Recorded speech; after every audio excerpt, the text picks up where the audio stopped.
په پښتني ټولنه کې د ظالم خلاف، د دهشتګرد خلاف او د یو غل خلاف یا دا رقم یو سړی وي یا قوم وي چې هغه و بل ته مظلوم ته یا یو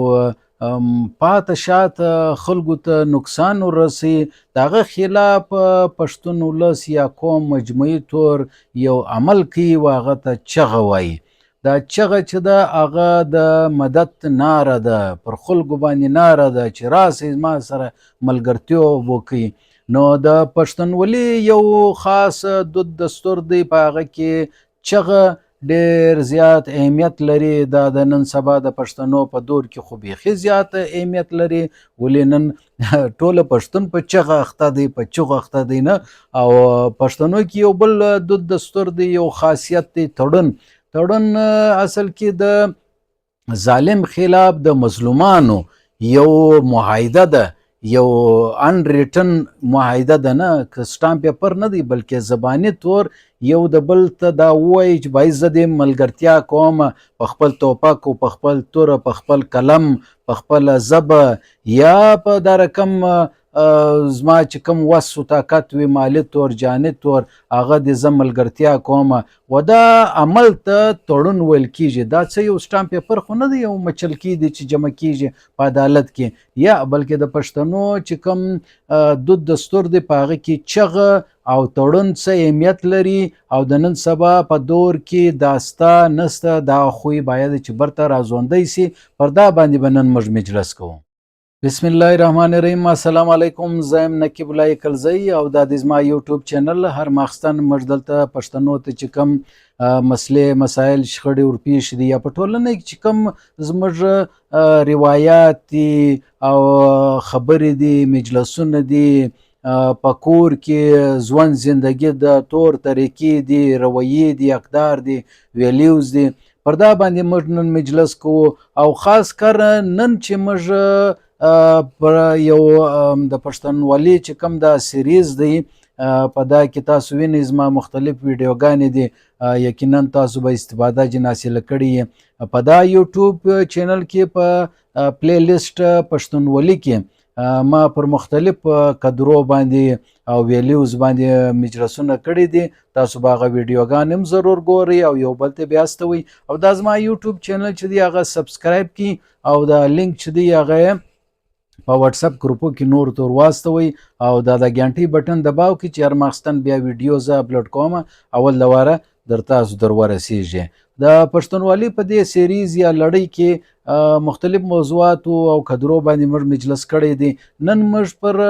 چغه او تړون باندې مجلس کوو چې دا څه ته وایي او دا ولې اړتیا لري، یا کم داسې وخت وي چې موږ دغه عمل دوهراوو او برته تکراروو او د دې څخه زموږ ټولنې ته فایده یا قوم ته یا علاقې ته یا یو عام انسان ته فایده رسیږي. چغه دوستانو د پښتونولي چې کوم د ان ریټن لا دی، قانون دی، یو دستور دی، په هغه کې یو عمل، یو خاصیت ته وایي، یو نوم یې ورکړی دی چې وایي چغې وکړه. نه یو خو هغه دی موږ ته چې عام یو کوچنی بغارې کې یا دا رقم ښځې نارې او چغارې وایي، نو بیا د پښتانه په پیغور کې ورته وایي، لغاز کې ورته وایي څه ګرده ورځ چغې وایي، ګرده ورځ لګیا وې. یا ډېر سړی چې یو مشر سړی وي نه، ګایېږي ډېر، نو هغه وایي یاره تا څه چغې جوړې کړي دي. نه نو چغه و هغه عمل ته وایي چې کله پر یو کلي باندې حمله کیږي یا یرغلګر راسي یا یرغل وسي، یا دا رقم پر یو مظلوم باندې یو بد وخت راسي، ظالم چې دی د ده عزت ته، ننګ ته، ناموس ته، مال جان ته لاس ور واچي، د ده سره ظلم وکړي، پر ده ظلم وکړي، د ده په اولاد باندې ظلم وکړي، مځکې جنلانده کړي، یا یې ښځې ته خدای نخواسته عزت ته لاس ور واچي، پوړنې ته لاس ور واچي. په داسې صورت کې هغه مظلوم چې کم سړی دی، هغه بې وزله چې کم سړی دی، هغه بیا د مدد لپاره ناره وکړي چې راسئ د ما سره مدد وکړئ، پر ما باندې دا د ظلم شروع دی، تی ولې د ما سره مدد نه کوئ. و دا عمل ته چغه وایي. دغه خو نو چغه هر څوک نارې کولی سي نه، په زور نارې کوه دې ته هم چغه وایي نه. نو یا چرګي یا دا رقم نور حیوانان یې هغه چې په زوره په زوره نارې وایي و دې عمل ته هم چغه ویل کېږي. یا ښځه پر کوچنیانو باندې نارې وایي و دې عمل ته هم چغه ویل کېږي. لیکن په پښتونولي کې چې کوم دا لفظ دی، دا توری دی، دا په حقیقي معنا نه بلکې په مجازي معنا باندې استعمالیږي، کارول کېږي، چې هغه وخت کله پر دا سړي باندې یو ظلم کېږي، یا پر دا قبیله باندې ظلم کېږي، یا دا قبیلې ته یا دا علاقې ته یو غل راسي، یو دهشتګرد راسي، د دوی ټوله مجموعي طور د دوی مال جان و زراعت، جنگلات یا وسایل ته، یا د کلي و خاص دولت ته یا وسایل ته، یا یو مجموعي طور چې دا ګرده کلی ناس پکوي یا دا قوم ناس پکوي و هغه شي ته لاس ور واچي، نقصان ور پېښوي، نو په داسې حواله باندې دا قوم، دا قبیله، دا مشران، دا خلک یا دا مظلوم طبقه یا پر چا باندې چې دغه دهشتګردي کېږي یا غله پر راغلي یا ظالمان پر راغلي، نو هغه خلک د مدد لپاره ناره کوي او ټوله ولس بیداره کوي چې راسئ دغه عمل په ګډه سره وکړو، دغه قاتل راغلی دی، دا مظلوم دا قاتل راغلی، دا ظالم راغلی دی، پر موږ حمله کوي، زموږ وسایل ته نقصان رسوي، راسئ دا خو د ګردو ګډه مسله ده، راسئ چې دا په ګډه باندې سره حل کړو او د دوی خلاف ودرېږو، خپل وسایل راپورته کړي، اصلې راپورته کړي، یو توري، کلاشینکوف یا ډبرې یا لکړه یا بیلچه، هر څه چې کومې وسلې لري یا وسایل لري، راسئ دا وخت دی د قوم د بیداري چې موږ دا عمل وکړو، د دې خلاف ودرېږو او لکه دیوال د اوسپنې دیوال دا ته ورته ودرېږو او دا عمل ته چې دی هغه د ظلم دا عمل بالا رکاو کو و داسې عمل ته چغه وایي. قومي ناره بیداري دا ته چغه وایي. اوس ضروري خو دا نه دی په نن سبا دور کې چې خامخا به وروره غل راځي، ظالم به راځي، یو قاتل به راځي، دهشتګرد به راځي، بیا به ته پر قوم نارې وایې، چغه وکړې. نن سبا هسې وروره نفسا نفسي د وروره ای قوم د به پښتانه هغه زیلي قبیله ده، زوی د خی د خیلي ده، وایي هغه زموږ د پښې نه دی، زموږ د کلي نه دی، ای به پښتون مسلمان، لیکن وایي یا دا زموږ د قوم نه دی، زه مدد نه کوم نه، د ده په دا چغه باندې ناره نه کوم، مدد لپاره نه ورځم، نصرت یې نه کوم نه. نو په نن سبا دور کې ضروري نه ده چې خامخا به ته جنګ ته، میدان ته د چغې دپاره چې چغه وسي بیا به ته ورځې. د نن سبا په دور کې د جهالت خلاف ته چغه کولی سي، د ناپوهي خلاف، ناشعوري خلاف چغه کولی سي، د قوم د بیداري دپاره چغه کولی سي، د پر ښځو باندې چې کوم ظلمونه کېږي د هغه دپاره د شعور د بیداري دپاره ته پر قوم باندې چغه کولی سي نه. او دا رقم د کوچنیانو باندې چې کوم ظلم کېږي یا د کوچنیوالي چې کوم واده ورکول کېږي د کوچنیانو نجونو په کوچنیوالي واده ور وکړي ورور، هغه بیا نه د بچیانو نه د میړۍ ورور بیا په یوه دوې میاشتې بعد بیا خدای ناخواسته طلاق سي. نو د داسې عمل خلاف هم باید چې پښتانه مجموعي طور یو چغه وکړي په قومي حواله باندې یا په ولسي حواله باندې چې خلک سره خبر سي. د بیداري یو مهم باید چې وچلیږي پر دا سوشل میډیا باندې چغه چې د هغه سره ټاپ ټرند راسي او په خلکو ظاهره د نن سبا خلک سمارټ فون استعمالوي، نو ته به دا عمل څنګه در سوشل میډیا په تور باندې، د کتابو په تور باندې، د شاعري په تور باندې د ویلو د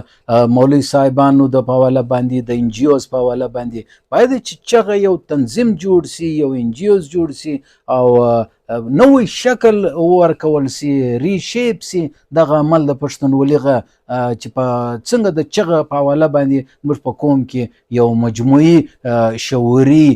بیداری یو مهم باید چې وچلوه. نو چغه و دې عمل ته ویل کېږي چیرې چې ته د یو مجموعي طور پر قوم باندې یو ناره وکړې د مدد دپاره یا د بیداري دپاره د شعور دپاره چې د هغه جهالت یا د هغه دشمن سره په مجموعي طور ګرده وجنګېږي او دغه عمل در سره کړي او ورته ودرېږي. نو چغه و دې عمل ته وایي. او تړون چې دی په پښتونولي کې نه، پښتونولي چې زموږ دی قانون دی، په دا کې یو خوی دی، یو دود دی، یو دستور دی، تړون دی. او تړون داسې حالت ته ویل کېږي کله چې ستا پر قوم باندې، په پښتون قوم باندې یا په خیلی زیلی باندې یا پر کلی باندې یا پر علاقه باندې یو مخالف ګروپ، الله دې موږ ته معاف کړي، د پښتنو کې باید چې سوله روغه جوړه راشي او د دشمنیانې باید چې ختم سي د جرګو د لارې، د ښه مجلسو د لارې، د شعور د تعلیم په حواله باندې نه. نو لیکن مسله دا ده چې د تړون د پښتونولي د ډیره وخت څخه دا یو دود دستور رواج را روان دی په پښتونولي کې چې یاره پر تا باندې د مخالف ګروپ والا یا د مخالف قوم والا راځي پر تا حمله کوي، ستا د وسایل ناجایز استعمالوي، ستا مځکه لاندې کوي، ستا عزت خدای نخواسته نقصان در رسوي، ستا وکلي وزارات ته نقصان رسوي، ستا ټوله پښتون علاقې ته نقصان ورسوي. نو دا د یو جرګې د لارې پښتانه ولسو مشرانو کشران ګرده سره کښېني، دا تړون د یو بل د قومو لکه اوس مثلا ترین او کاکړ او اڅکزی چې دی هغه یو تړون وکړي، یو پرېکړه وکړي چې یاره موږ به د پلانکي خلک چې دی هغه زموږ علاقې ته رینګلي دي راځي او زموږ وسایل باندې چې دی هغه قبضه کوي. نو موږ به مجموعي طور یو تړون کوو که موږ ته نقصان راورسېدی، د پلانکي کلي ته نقصان، د دې وسایل ته نقصان راورسېدی، د دې کویلې ته یا د دې وزارات ته، د دې جنګلات ته، د دې مځکو روډ ته یا